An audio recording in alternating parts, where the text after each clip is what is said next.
World war 2 के दौरान कुछ ऐसे खौफनाक और तकलीफदेह एक्सपेरिमेंट्स किए गए जिनके बारे में सोचा भी नहीं जा सकता, जैसा कि हाइपोथर्मिया, प्रिजनर्स की आंखों में लिक्विड इंजेक्ट करना और दो लोगों की बॉडी को आपस में सिलाई कर देना।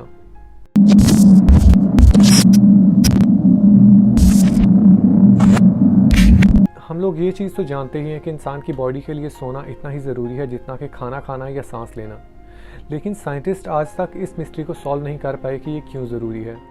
ज़्यादातर लोगों ने इस चीज़ के बारे में सुना होगा कि वर्ल्ड वार 2 के दौरान सोल्जर्स को ऐसी मेडिसिन दी गई जिसकी वजह से वो ज़्यादा से ज़्यादा देर तक जाग सकें, लेकिन इस एक्सपेरिमेंट के बारे में बहुत कम लोगों ने सुना होगा जिसे रशियन स्लीप एक्सपेरिमेंट कहा जाता है।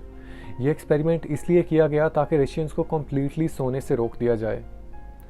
कुछ लोगों का मानना है कि इंसानों की बनाई हुई कहानी है, लेकिन कुछ लोग इस चीज़ पर बिलीव करते हैं कि ये एक्सपेरिमेंट वाकई में हो चुका है।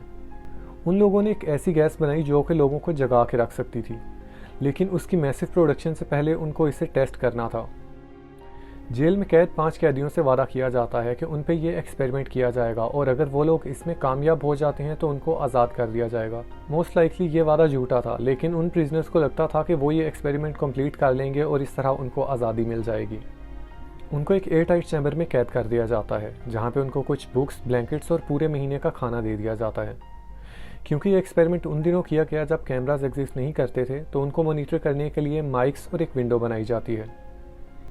5 दिन गुजर जाते हैं और उनमें से एक भी कैदी नहीं सोता और वो लोग नॉर्मली आपस में बातें करते रहते हैं, लेकिन जब भी 9वां दिन गुजरता है तो उनमें से एक कैदी बहुत ऊंची ऊंची आवाज़ में चीखने लग जाता है।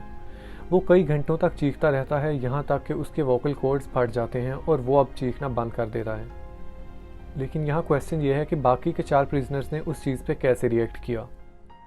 उन्होंने उसे कम्प्लीटली इग्नोर कर दिया और वो अपनी जगह पे बिल्कुल नॉर्मली बैठे रहे। 3 दिन गुजर जाने के बाद उन लोगों की आवाज़ बिल्कुल बंद हो चुकी होती है। साइंटिस्ट को लगता है कि शायद उन लोगों की डेथ हो चुकी है और वो सर्वाइव नहीं कर पाए। उस पूरी सिचुएशन को देखने के लिए वो लोग अंदर जाते हैं और देखते हैं कि ऑक्सीजन लेवल बिल्कुल नॉर्मल है और उनमें से 4 कैदी बच चुके हैं।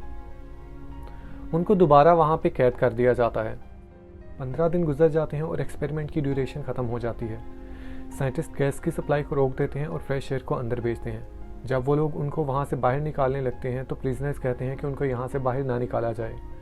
वो उनके आगे गिड़गिड़ाने लगते हैं कि गैस को दोबारा से ऑन कर दिया जाए, लेकिन साइंटिस्ट उनकी बात पे ज़्यादा गौर नहीं करते और सोल्जर से कहते हैं कि उनको उस कमरे से निकाल के दोबारा जेल में डाल दिया जाए।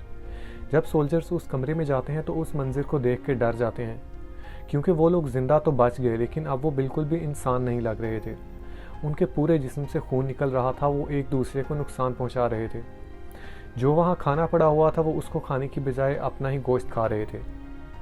इस पूरी सिचुएशन को देखते हुए उनको हॉस्पिटल में शिफ्ट कर दिया जाता है। अब डॉक्टर्स को भी बिल्कुल समझ नहीं आ रही होती कि उनके साथ क्या किया जाए। वहाँ मज़ीद एक कैदी की डेथ हो जाती है। जो 3 कैदी बच जाते हैं वो भी उनसे रो रो के यही बोल रहे होते हैं कि उनको दोबारा से उस कमरे में डाल दिया जाए और गैस को ऑन कर दिया जाए। एट द एंड साइंटिस्ट को और कोई रास्ता नज़र नहीं आता और वो उन तीनों प्रिजनर्स को गोली मार के मार देते हैं और उस चैम्बर को जल्द से जल्द बंद कर देते हैं। उन्होंने इस एक्सपेरिमेंट को किसी के साथ भी शेयर नहीं किया था, लेकिन 2010 में क्रीपीपास्ता नामी वेबसाइट पे इस पूरी स्टोरी को एक अननोन अकाउंट से अपलोड किया जाता है, जो कि पूरे इंटरनेट पे वायरल हो जाती है। अभी भी कुछ लोगों के अकॉर्डिंग ये झूठ है और कुछ लोगों के अकॉर्डिंग सच, लेकिन ये आप लोग खुद डिसाइड करो और मुझे कमेंट्स में बताओ कि आपको क्या लगता है, ये सच है या झूठ। तो फ्रेंड्स, आपको ये स्टोरी कैसी लगी मुझे कमेंट्स में बताइएगा और अगर आप ऐसी ही स्टोरीज़ फ्यूचर में चाहते हैं तो मेरे चैनल को सब्सक्राइब करना मत भूलिएगा।